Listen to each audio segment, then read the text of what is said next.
Bienvenidos a Biología Fácil con el profe Juanca. El día de hoy vamos a hablar sobre las características de los seres vivos. Eh, Antes de eso, vamos a pasar a dar una definición de lo que es un ser vivo. Por ejemplo, existen diferentes definiciones. Podríamos empezar diciendo que un ser vivo es una porción de materia de organización compleja que tiene la capacidad de llevar a cabo funciones básicas vitales, ¿no? Como la nutrición, la reproducción, la respiración, la excreción, la relación, y tiene la capacidad de autosostenerse.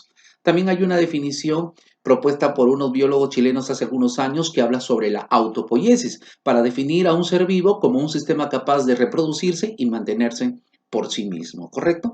Pero, como les dije al inicio, una forma también de definir a un ser vivo es mencionando cada una de sus principales características. En este primer video sobre seres vivos hablaremos de las 5 primeras características. Empezamos, por ejemplo, con el metabolismo. El metabolismo se define como un conjunto de reacciones químicas que ocurren en los seres vivos con el objetivo de poder obtener materia y energía. Materia para crecer, para renovar el protoplasma y energía para llevar a cabo nuestras principales funciones. Ahora, las reacciones metabólicas pueden ser de dos tipos. Tenemos las reacciones del anabolismo y las reacciones del catabolismo. Tiene dos etapas entonces.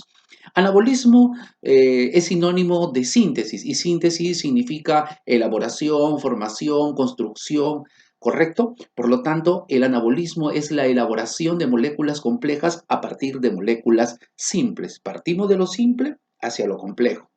Por eso se dice que es la etapa constructiva del metabolismo. Y en las reacciones anabólicas se dice que son de tipo endergónicas o endotérmicas. ¿Por qué? Porque almacenan energía. Algunos ejemplos de reacciones anabólicas está, por ejemplo, la fotosíntesis, donde la planta u otros organismos autótrofos fotosintéticos utilizan la energía solar para sintetizar nutrientes. De igual manera, la quimiosíntesis, donde se utiliza la energía química liberada de reacciones inorgánicas para producir nutrientes, llevado a cabo por algunas bacterias. También tenemos a la proteogénesis, que es la síntesis de proteínas a partir de unidades llamadas aminoácidos; la glucógenogénesis, que es la formación de glucógeno a partir de glucosa; la síntesis del ADN es también un ejemplo de reacción anabólica. En contraparte del anabolismo tenemos el catabolismo. Catabolismo es sinónimo de degradación, de lisis, rompimiento, ruptura.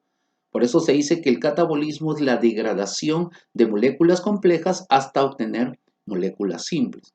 Por eso que es conocida como la etapa destructiva. Y durante las reacciones catabólicas se va a liberar energía contenida en esas moléculas se libera. Por eso se dice que son reacciones exergónicas o exotérmicas. Algunos ejemplos de reacciones catabólicas tenemos la glucólisis, que es la degradación de la glucosa; la glucogenólisis, que es la degradación del glucógeno; la proteólisis o degradación de proteína; la hidrólisis del ATP para obtener energía; la fotólisis del agua, por ejemplo, que ocurre durante la fotosíntesis, ¿no? Entonces, la primera característica importante, el metabolismo. Una segunda característica de los seres vivos es su compleja organización química.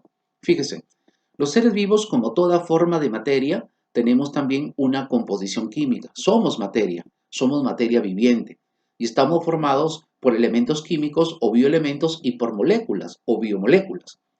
Los bioelementos son los elementos químicos que forman parte de la materia viva, ¿no? Aquí están los bioelementos primarios, los bioelementos secundarios, los bioelementos terciarios. Y estos bioelementos se asocian para formar biomoléculas. Tenemos, por ejemplo, las biomoléculas inorgánicas y las orgánicas. Las biomoléculas inorgánicas incluyen al agua y a las sales minerales, y las biomoléculas orgánicas incluyen a los carbohidratos, a los lípidos, proteínas, enzimas, ácidos nucleicos, vitaminas y hormonas. Los bioelementos entonces se asocian para formar biomoléculas, o también llamados principios inmediatos, y estas biomoléculas se organizan para formar una porción de materia que tiene vida, que es la célula, ¿correcto? Una tercera característica es el crecimiento. El crecimiento es la capacidad que tiene un ser vivo de poder incrementar su tamaño corporal. Los seres vivos crecen. Ahora, en el caso de los seres unicelulares, como por ejemplo esta levadura, va a crecer por un aumento del volumen celular. Y en el caso de los seres pluricelulares, como nosotros, por ejemplo, hay que recordar que en el inicio de nuestra vida fuimos un óvulo fecundado, o sea, un huevo cigoto, que luego comenzó a tener un desarrollo embrionario, ¿cierto? Y luego, pues, se formó el ser vivo complejo que somos ahora. Los seres pluricelulares crecemos por un aumento del número de células, ¿correcto? Además, es importante señalar que los seres vivos crecemos desde adentro hacia afuera por un proceso llamado intussuscepción y que nuestro crecimiento tiene un control genético y un control hormonal, ¿correcto? Una cuarta característica de los seres vivos es la capacidad de poder responder a los estímulos, lo que llamamos la irritabilidad o excitabilidad.